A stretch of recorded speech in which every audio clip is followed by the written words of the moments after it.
Yo, shoutout sa inyo lahat guys. Good evening, Don Carlos TV. Welcome back again to my short vlog.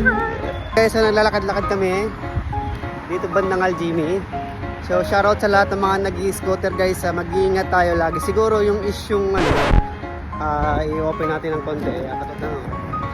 Isyong biglang nag-stricto yung ng all-in sa scooter kasi ang dami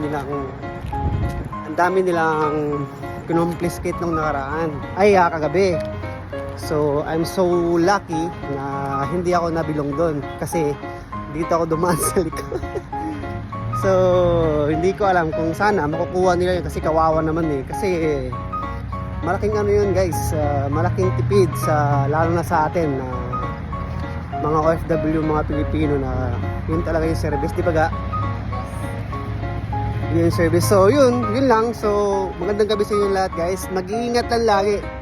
Kaya siguro nag-general sila, kumbaga siguro operation naman talaga yung time na yun, night na yun, na kunin lahat ng scooter para siguro imbestigahan.